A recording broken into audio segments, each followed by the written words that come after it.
Testing. All right. Well, I'm Jay Falconer. I've written, I think, 18 books. My production is not exactly like everyone else's. I haven't produced in 3 years. I've been busy with illness and also building a house. So now I'm back, and hopefully I can get back to writing 2 to 3 books a year. My name is Tara Ellis, and I just released my 48th book last week. I have written 18 books in post-apocalyptic genre, but I've jumped genres into like about 8 of them now. So that's where I'm at in my journey. And last year I released 8 books. I am Kate Pickford. I don't know how many books I've written. I was a ghostwriter, so there's a lot of books that are out there that aren't under my name. I've written, in the last 2 years, I have written 33 books in post-apoc. I write between 6 and 10 books a year. Yikes. I'm Isherwood. I've got about 40 full-length novels. Most of them are in post-apocalyptic.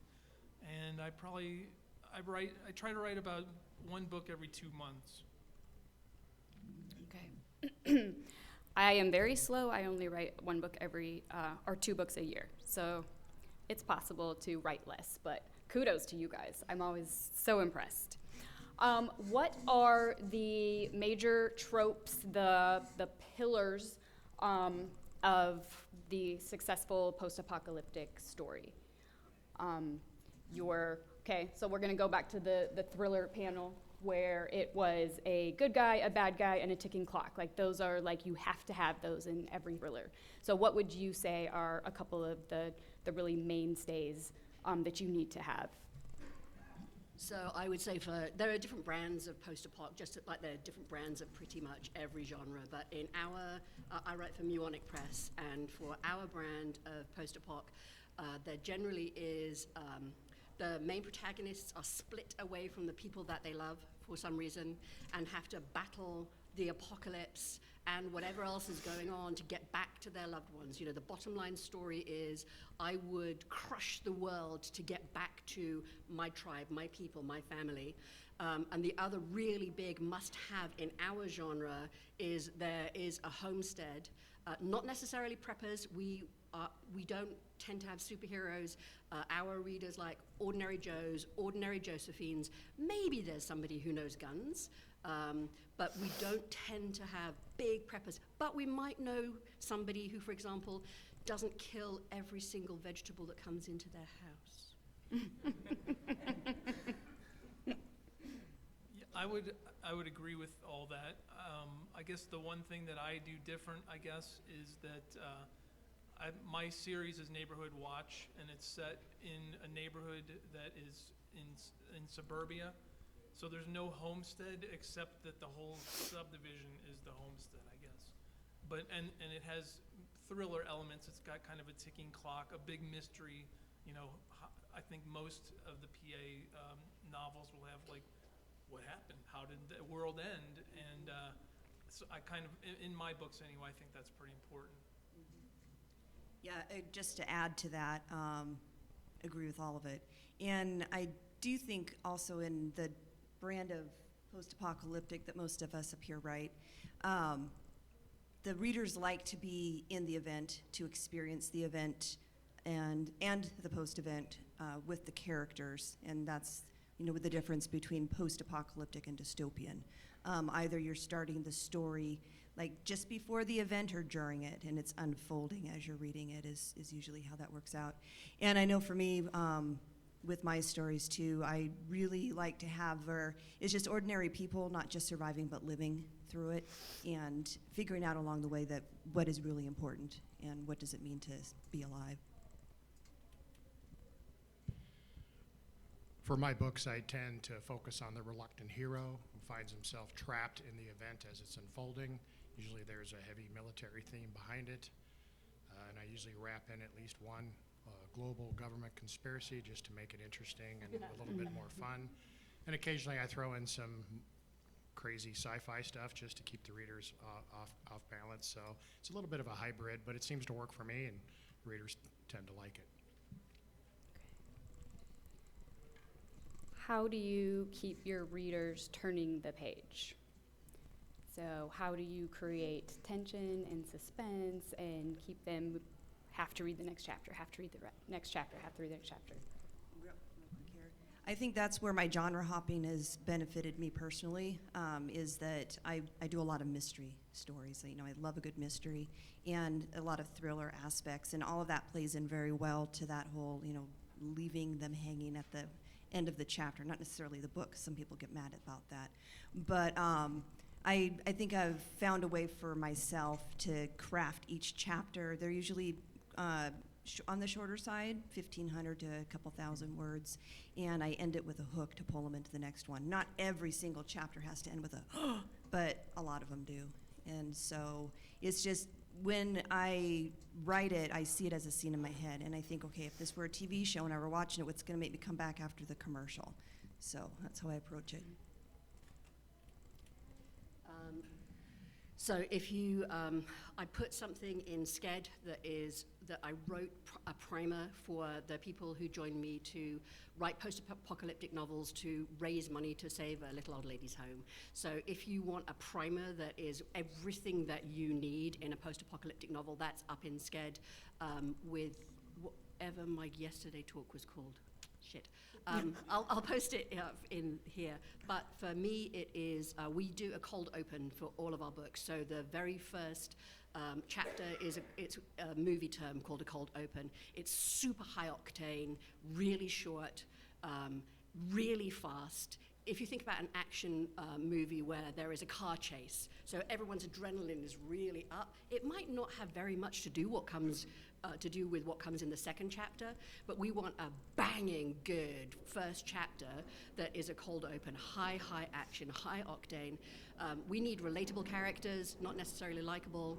And then for every single chapter, you want an opening hook, rising tension, question asked, question answered, closing hook.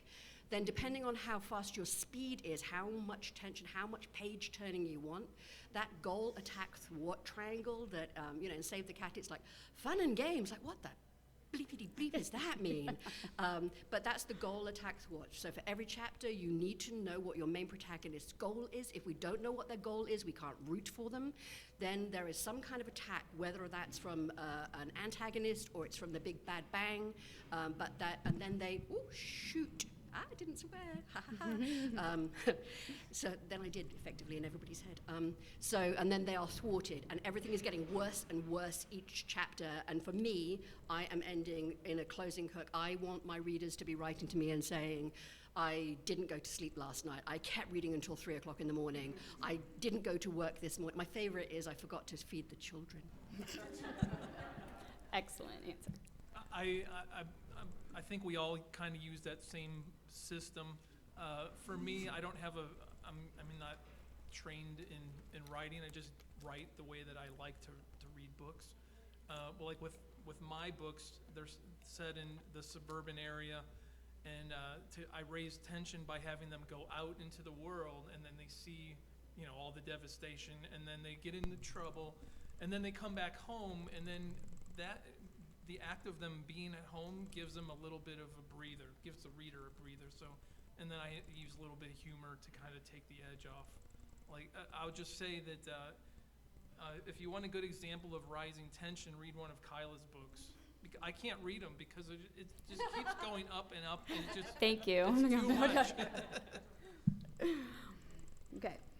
So too much suspense. That's what you're saying. Yes. Like I did too much. Okay. So obviously, as a writer, you can write whatever you want, whatever your heart desires. However, for best practices in the genre, for the best chance at success, for those who see six-figure authors and want to get there, what are some unbreakable rules in our genre that you would say? Never kill the dog. Yes. She stole it from me too. Never kill the dog. Yeah. Okay. Never kill the dog. You can kill everybody else, but not the dog. You got to have some kind of a happy ending too. So, yeah, hopeful, happy, however you want to put it. Yep. Yes. Okay. Okay. lean into the. Yeah, one of the things you might want to make sure you do is at the end of your book, I write long serials. There's one giant story, and I break it up into 5, 6, 7 books. Each one ends in a cliffhanger. But the most important thing is when they get all the way to the end, there has to be some kind of payoff. In my first series, I killed the main character, and that was a no-no. Didn't know that at the time. I was too new to know. I thought it was the right ending. But so always make sure you tie a big bow on the end with something positive, whether the hero gets the girl, or the bad guys are stopped, or you finally discover what the real conspiracy is, or you shoot the bad guy. Take your pick. Somewhere there's got to be a payoff at the end. For sure, post-apoc weirdly is a genre of hope, and I really want to echo this idea that you end by tying things up and getting resolution. So when I was ghostwriting in trad, my editor is sitting right here looking at me. So my Melt series, which is about a plastic-eating enzyme that is released into the world but is accelerated, it really exists in the real world, and it just eats through plastic and everything is falling apart. And I ended on book 8. And I'm like, and all kinds of things could happen. You can imagine, as the reader, all kinds of things could happen. And my publisher was like, they will riot if you end there. And that's the difference between commercial fiction and literary fiction, is for commercial fiction, you actually have to close things off, and you have to tell them how it ended. You can't leave it to the imagination of the reader. That's not what they want. They want much more hand-holding, and it ends up being happy. Yeah, which is not necessarily like what you would think at first blush, but it really is hope and redemption and the good guys enduring and winning out in the end, I think is important. I think it kind of goes back to that I mentioned having, the hopeful ending, and that is not just about living, about surviving it, but actually living it, and that's why I chose this shirt. We kill everybody, but we, still smile. We smile while we kill people? At the end, we're smiling. Okay. Okay, we are going to shift a little bit to marketing. What are some successful marketing strategies that you have employed, and maybe some that have failed? Which is, what kind of stuff have you guys done? Okay, this kind of goes along with the last question about the Unbreakable. What was it? Unbreakable rules. Yeah. It's kind of a rule. It's more of a guideline. But if what was the question again? Marketing. Marketing. Sorry, I'm a little nervous. One kind of key thing that you can do as a writer to market your books is to write in a genre that's actually selling. I've talked to a lot of people who have great book ideas, but you just know as a seasoned author, you're like, that's just not going to sell. And that's fine if that's your goal, to write a book. I've written several books that did not sell because I didn't market them properly to the audience. But if you're here to learn how to become a professional author, I think that your number one task should be to know exactly who your audience is and how to write to that audience in order to sell. I have a publisher, I don't know how to market. I think one of the first things you should do, I've learned this the hard way, is start with the cover, and that way you can write your story to market and match the cover. Because a lot of times, as authors, we have a hard time not only writing our own blurbs, but also determining after we've written the book what the cover should be. So I find it easier to reverse that order and do it that way. Recently, I've been working on switching to direct sales because I found that AMS ads just aren't working very well anymore. And I think for everyone out there, if you're thinking about trying to market a single book, it's going to be very difficult. Most of the time we lose money on the first book when we market, but we make it up on read-through, not just in the same series, but also through the rest of the books. So I think you need to have a very well laid out plan, and of course try to gather as much customer data as you can, which is why I'm going to direct sales, so I can control all the data and do resell and upsell along the way. I think one of the greatest things I got with the first conference, the 20Books conference I went to, was I realized, okay, I'm not alone in freaking out about marketing. I really don't think there's too many people that like it, like honestly like it, and and can claim that they are really good at it, because it's completely, it's random and it seems to always change. So what works last year doesn't necessarily work this year. It's different from genre to genre. Maybe that site works for advertising to young adults, but it doesn't work for post-apocalyptic. Or obviously what works for fantasy or romance isn't also going to work for post-apocalyptic fiction, usually. I'm sure there's exceptions, like there always are. So it's hard. It's a trial and error. You just have to keep plugging away and trying this and that and hope you don't lose too much money along the way. And if you're good at gathering data, I'm not, then you can, put it to good use that way too. But it's really a lot of trial and error. And joining groups and finding out what works for your genre, and like you said, knowing who your audience is, because that's key. You might be surprised at who your audience is in PA. I'll just add that over the course of my career, it's if you saw Sasha's talk yesterday, there's the wave, and then you go down, and then you go back up. A lot of what I learned about marketing, I wrote books with Craig Martell, and then I wrote books with Mike Kraus, and both of them were very instrumental in kind of showing me the behind the scenes of how to market a book, how to set things up so that it sells, and it's just something to think about if there's opportunities that you find to work with experienced authors. I highly recommend it, because they will give you the tools that you need to get to that point where you're going up, for sure. So you'll see over the coming years, I think, a lot more direct sales. And if you're interested in that, there is a Facebook group called Build a Book Empire. It is strictly no sharing information outside of that. If you screenshot anything, you will be booted to the curb immediately.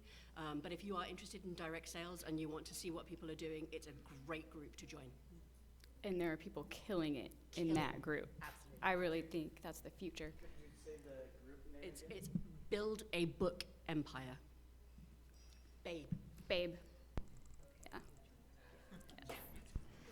All right, if you could go back in time to when you were a newbie author, what advice would you give yourself? Well, this one's pretty easy, and there's somebody in here who already knows the answer to this, is to not write time travel, because it just didn't sell. So I was Time travel, contacted by post-apoc, a really yeah. good friend in here, and through a course of just random luck, he convinced me to change genres, and everything changed. So you definitely want to focus on where the readers are and what they're expecting, and definitely post-apocalyptic sells better than time Although travel. we do have a 6-figure time travel author sitting in the audience. Yeah. So there's always an exception. Congratulations. Yes. I could never make it work. So. Going way back about 9 years ago to this newbie author, I would say, don't even try to make your own covers. Stop it. Don't do your own editing. No, it's not where you want to save money. And choose your genre and stick with it for more than a year.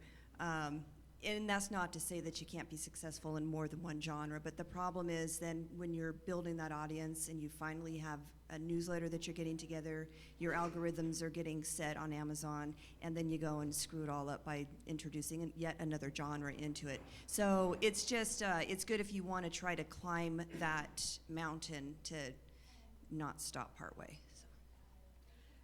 So if I could go back and talk to fledgling me, I would say stop being so afraid, step up, step out, recognize that the writing part of your brain, the creative part of your brain, and the editing part of your brain are completely different processes. And so I have enormously gifted friends, people who should be rocking the charts, who keep rewriting and rewriting and rewriting the first chapter because they want the first chapter to be perfect. I would say kick your perfectionism to the curb, work really hard at being bad at something and forgive yourself for being bad, and watch how you can actually learn. I joined a page on Facebook called I Am an Artist, and one of my favorite things that people do is they have a picture of, this is when I started 2 years ago, and there's, I did a picture of my mom, and the picture's like, And then 2 years later, because they've been practicing and forgiving themselves and doing something that they're not good at, then 2 years later, oh, wow, her mom looks like Rihanna. It's like a completely different picture. And writing is like that. I think that we don't forgive ourselves for not knowing what storytelling is, because we learnt to write in school, so we think we can write, and writing is not the same as storytelling. And so I would say to newbie me, stop beating yourself up, give yourself some grace, write the shitty first draft, stay in the creative process, and then go back and edit. I'll just reiterate what I said before about picking the right subgenre. I think that when I started, I wrote in zombie genre, and it was just at the tail end when it was kind of coming off of its high, and I couldn't adjust for that. I thought I made good money on my zombies. I'll just keep writing more zombies, and that was an epic fail because I didn't understand. I hadn't been in the market long enough to understand that the market changes, and I was not adapting to that. So the idea is to get at the beginning, pick your genre, write to market, and it's going to suck. You're going to have. I didn't really like my books until I had about 20 of them. So I just think you need time to just develop who you are as a writer. As a follow-up, talking about time travel in post-apoc or zombies or six-figure time travel writers, that's amazing. There's always going to be exceptions to every rule, and I love it. And I love it when people succeed, when people are like, you can't do that. Yeah, watch me, right? But I think, we're all here as a business. We all want to be successful six-figure authors or higher. And the advice we're giving is best practices, right? To give you the best chance. If your heart is burning and you've got that story in you and you need to write it, then write it. Even if it's maybe not popular, if you need to do that, but go in with purpose, right? And understand I might have 10 readers, right? But I need to write this. That's okay, as long as you understand the ramifications and you're going in with purpose and intention and you know what your goals are. So just want to say that. Next thing is for our six-figure authors and beyond on the panel, how did you level up to reach the next tier of success?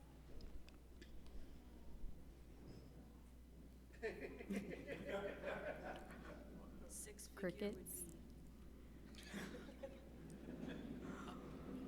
Okay, so I'm gonna sound like a broken record. Just how do you level up to six figures? That could be. Over the course, I've been doing this for 8 years. Over the course of those 8 years, I started with zombies, and then I moved into more different genres that they were such subgenres that they just didn't sell that well. And then one of my series was about it was called Minus America, and it just zapped everybody in the country, and it was a big mystery thriller post-apocalyptic book that actually sold really well. And so you learn the craft, and then you start to write better series. And looking back, that series wasn't as good as it could have been because it wasn't on, like, what genre is that exactly? So I wrote Neighborhood Watch, which is my latest one, and I finally put all the pieces together. It has a good cover, I had good editing, it's in the right genre that's actually selling, and that alone put me over six figures. And I've had years making 20 grand or less, so that was the level up for me, was finally hitting that. So I've written for a lot of other people, and I've made a lot of money. I made films for a while, and I was so successful that I got a day job at a hedge fund. You know how you do. Then I accidentally stayed there for 12 years. And so I leveled up by quitting that. I retired when I was 44, and I started writing full-time, and my first series was a six-figure series. And my answer is I went full-time. That's when I leveled up. Yeah, for me, the big change was I had about 20 or so books I had self-published. And a little over 3 years ago now, I started writing with Mike Kraus in Muonic Press. And that's what enabled me to go full-time. And I will say I learned so much writing with, some amazing people. And you never, or I don't think that you can ever get to a point where you're done learning. Or honing your craft and becoming better at storytelling, and sometimes collaborating with others that are have been in it for longer than you have is a great way to do that. I think one of the most important things to do as your career unfolds is to really learn the business, because after the first few books, then it's going to become time to take it serious and be organized and learn about marketing and customer acquisition and all those wonderful things that none of us really want to do, but we are all individual businesses. So, and that's what changed for me, was really understanding what the readers want and to spend more time, not with more books, but with better books and better marketing. And I think if you can do that, as it took 7 books before I had any real success at all. So stick with it, it'll come. But it's not as easy now as it was 5 years ago, and 5 years from now it's going to be a completely different industry as well. So you got to stay with it, network with everyone you can, and learn. That's really, we're always learning and we're always sharing ideas. That's one of the best things about conferences like this is what we learn from others, because there's always a new way to do something. It may or may not work with you, but it's certainly worth a try, and it's amazing what crazy stuff works and what stuff you think would work does not. So just hang in there and keep plowing away. I'll just add one thing that I have made the most money I've ever made this year, but really what has kind of given me the satisfaction, money's money, I mean, you need it, but but I'm not diminishing money, of course, but what really has kind of turned me around as far as like I really love this job is when I came here, I've run into people who've come up and like, oh, you're Isherwood, and and they're like, oh, I'm a fangirl, but I'm gonna say this, and it's like, wow, I really affected somebody, and to me, I just think that's really cool, and it's so rewarding after all the time you put in that there are people who are reading your stuff and they get value out of it. That's really cool. Yes, and follow up to that, what do you guys do to keep your readers engaged and to build super fans? I mean, like reader groups or merch or things like that. Like, what are you doing to keep those relationships and build them? I'm not the greatest at it, but I have found, even just more recently, that to kind of piggyback on that, is that readers do really like the interaction if they can get some one-on-one interaction. And for me, I haven't even tried TikTok, but my understanding is, really for PA, that's not the genre to really hit it big on TikTok. And Facebook groups, I think, do have a lot of value. And especially in connecting with readers. And newsletters, of course, always be building that newsletter. If you can do your own web page and you can have a newsletter, sign up on there and you can give some exclusive information. But just to always respond. If they respond to something on, your Facebook post, respond back. Or if they send you an email, write back, because it's moments like that you're going to remember and that really do have an impact. One of the ways that I accomplish that goal is usually at the end of my books, I ask a question in the back matter. I kind of bury it in there. And it's surprising how many people read every bit of your back matter. So don't take that lightly. That's very important. And if you ask a question, you'd be surprised at how many times you get email. Now you've got customer data, but you always have to respond. Sometimes you get some crappy emails, but that comes with the job.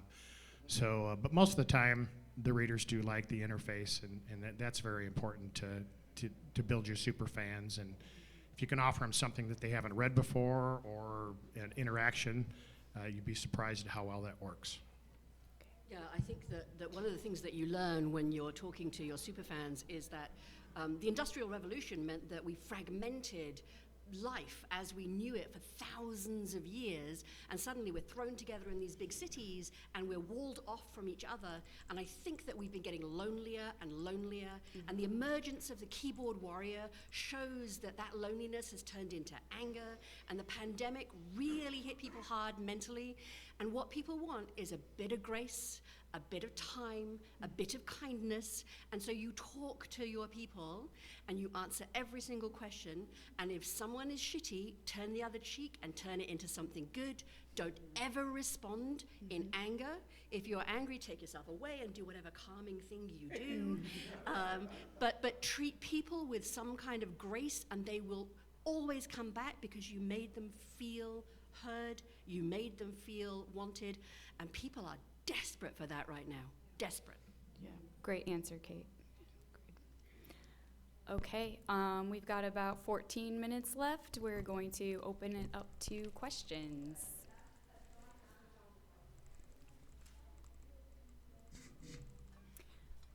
Yeah, everybody come up to the microphone. Just a quick question. We heard from everybody else on the panel about what they did for marketing stuff, but I'm, for years, been interested in what Kyla's been doing for marketing as I watch you. Advertising. Right now, I'm mainly doing Facebook advertising. For the last 2 years, 3 years? I did AMS ads for a while. I am finding them to become less effective. And just this summer, I actually dove back into Facebook ads hardcore, and things have been going really, really well. Steve Higgs is excellent. I've incorporated some of his tips, and he's done a few. Steve Higgs. Oh, Higgs. Higgs, Higgs. So if you didn't go to his session, I highly recommend watching it later on the live stream. I've incorporated a lot of his things. Yeah, it's mostly reader group and engaging with fans and readers and creating super fans and Facebook ads. I don't do TikTok. It's scary. It's a scary place for me. But yes, does that answer your question? Okay. That was really terrific, the talk. Thank you. I just had a question. You talked about zombies, time travel, things that were sort of popular in the past. Where do you think PA is going next? Great what do question. you think the new trends are? It seems like in all the reader groups, whenever authors ask the readers, what do you want? And they're still saying EMPs. They still like to see things that will just cause a collapse and, in a believable way. And I think for kind of the general public, most of us, we think, well, what's something that can cause everything to just stop? And so CMEs, EMPs, it's still a very popular response. Mm-hmm. So I write post-apocalyptic science fiction. So all of mine has a science base, and I've got some books to give away if people want first in series from any of these series. There will always be a realistic science thing. I mean, I accelerated the enzyme, but all of them, they're based in reality. The science has to be, it's hard science, with a little twist. They'll give us a little bit of room. Who knows what the top readers for post-apoc are? Gender, who thinks, guys? Is it guys who read post-apoc or women? Guys, okay. Who thinks women? Oh, yes. Okay, age group? Anyone give a guess? 35 to 50. Women in their 60s. Oh. That tells you what you need to write. Family is huge. The idea that a woman is really capable and maybe the center of this family and is a heroine in a certain way and is bringing her children up under incredible duress. They're quite traditional. The rules about what we can't do, after the apocalypse, I'm sorry to tell you, there is no sex.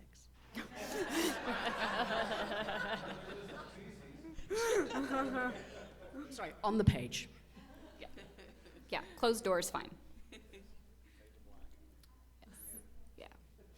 Yeah, I have a lot of female readers. I do have a lot of male readers. There of course are a lot of male readers, but they're not the dominant anymore, and it is kind of surprising. But yeah, women really enjoy this genre as well. Okay, I have two short ones. One is, what do you think the sweet spot for length for your book is? You mean word count? Yes. Or Yeah, page so- count. A medium amount. So ours are between 100,000 and 120,000 words. Well, I tend to write a lot shorter books. I'll usually write the story and then I'll carve it up. That's just kind of the way I do things. So mine average anywhere from 50 to 90,000. I try not to go much more than that. The story tends to drag, but I think it's just going to depend on what you feel the most comfortable with, but certainly nothing less than 50,000 words, that's for sure. Yeah, readers start complaining about shortness. Yeah. If I think kind of like under 300 pages, they start feeling like They're they getting didn't- gypped a little yeah. bit. Yeah, I have 3 series. One was 50,000 words each, the second was 60, and then the third was 100. But when I got up to 100, for me mentally, I did it by breaking it up into part 1 and part 2. So it was actually like I was writing 2 books in each with a strong hook in the middle, and that's how I mentally got around that overwhelming length for me. Yeah, my Edge of Collapse series is about like 75 to 85, and I feel like that's a sweet spot. It doesn't take an enormous amount of time to write it, because like my current series is like 130,000 words. I'm like, oh my word, it never ends. One reason that you might have to go a little longer is audiobooks. Yeah. So if audiobooks can reach like over 10 hours, the majority of people are searching for 10 hours and up. And that is around what, like 100,000 words kind of gets you over that 10-hour hump. So if you are thinking strategically of both audiobook and ebook sales, that can be a good number to shoot for. Okay. The other question I had was, I know you, for instance, have placed things in Miami, and a lot of the other ones are, I mean, they can be wherever, but they definitely, there's a tendency to be in the U.S. Do you think there's a market for something that's outside the U.S.? I think so. I don't think we have enough of those books. I think that would be fascinating. Can you think of any books set outside? I set, so in some of the co-written books, we had characters who are in the UK, because I really wanted my absolute favorite character in the entire world, Ron Frobisher, who I heart. So he's a spy, and he's in the UK, and I actually had feedback that was, I don't know anything about England. I'm like, well, keep reading, you're gonna learn some things. And said, I like things that are familiar to me. I like my books to be set in the US. And that wasn't just one reader. We have to predominantly set things in the US, or we lose readers. You can write outside and have a ton of fun, but you're just not gonna sell as many books. Okay, that's really good to know. Like I Yeah. didn't know that. My second series actually has a lot that takes place in Africa, but I've got multiple characters and it's from about 6 different point of views, and so you're rotating through it. And so there's always stuff going on within the States, and the people that end up down in Africa are from the States. But it is that story kind of is a globe-trotting one. It's in Madagascar and Africa and everything. So you can, but I think you still have to be careful that the main story is set within a familiar, surroundings for the reader. So yeah, you could compromise and have a main character in the US and a main character stranded overseas. Seems like that would work. Thank you very much. Yeah. So EMPs, not bad virus pandemics? Pandemic books actually sold surprisingly I well know. during the pandemic. I couldn't write though. I couldn't do it. Jay and I have talked about direct marketing, and I'm curious because I make, I don't know, 30% of my income from physical books, which is definitely direct selling. So I guess I want to know how much percentage of your books are direct sales and print books. This is an easy one for me. For print books, 0. I Oh, don't sell wow. any print. We have just started our storefront, so we don't have any stats yet on direct sales. We make almost all of our money in page reads. We do 6 figures per series in page reads. Well, because I genre hop, the majority of my middle grade mystery are paperback sales. And that's not to say there's very many of them, so the majority of my money still comes from ebooks. Okay. I'd say it's about 80-20 as far for mine. I sell a lot of paper books and starting to sell more and more hard copy, which is bizarre since it's so much more expensive. People are pretty loyal to the format that they like. But you know, KU for most of us is about half of our income, and when you decide to make the decision to go direct, you're going to lose that part. But you'll make it up and earning a higher percentage of every sale. And of course, once you have your own customer data, you can remarket. But yeah, so it's about 20%, I would say, paperback. So ignoring the paperback, direct sales, because I mean that's like a subpart. How many, how much is your direct sales from your website or Patreon or whatever make up of your income? It's so new, I think that I don't have any data, but we're in the same group, and there are people absolutely killing it. Yeah. Killing Like it. $100,000 a month just on direct sales website, not even Build talking a book Amazon, and empire. not just one person, lots. So I do think it's the future. I do too. So Absolutely. come next year, and we will have data to give you, because I'm also very interested in Yeah, direct sales. I do want to point out that, I've been in the audience, and I know when you look at a panel, you're like, oh, those guys got it figured out. But what I'm here doing is I have 0 sales in print. I'm here specifically because I want to sell in print. And it's just something that's been a blind spot for me for 8 years, and I don't know. I just woke up one day, I'm like, why is there 0 on this column for print? It's like all these, ebooks, and nobody's buying print except for my mom, and that's. Okay, I think that's it. Thank you.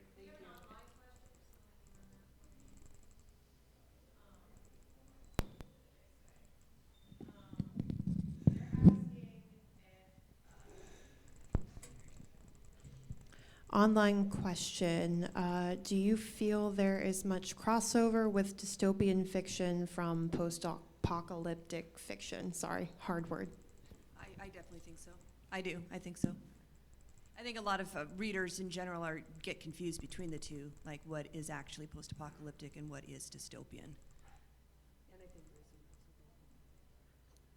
I mean, Thank so, you. yeah, kind of going back to what Kyla said earlier about, being sure that you stay true to what you want to write also. I spent 3 years writing just strictly PA, and taking a little breather, I released a solo book, and all good business sense would have been to write adult PA, but I had this story in my head and I had to get it out, so I went young adult dystopian. Why not?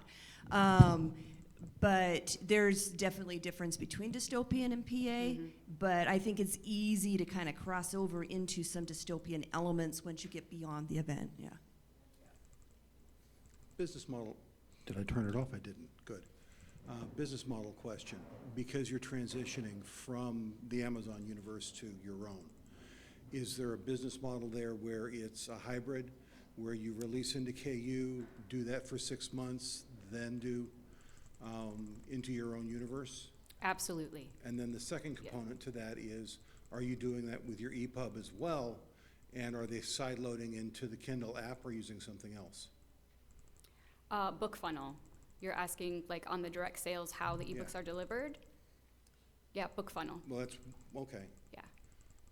That's what I think that's that's where what most people. Yeah, that's where you can't have it in Kindle Unlimited then if you do that. Right. Yeah. Yeah.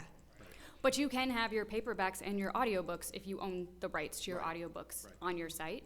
If you have, say, your best-selling series in KU, keep it in KU. You've got some books that don't sell yet. Let's take those out of KU and do it a little bit at a time. There is nothing that says you have to do it all at once, right? Like, it's a process. Yeah.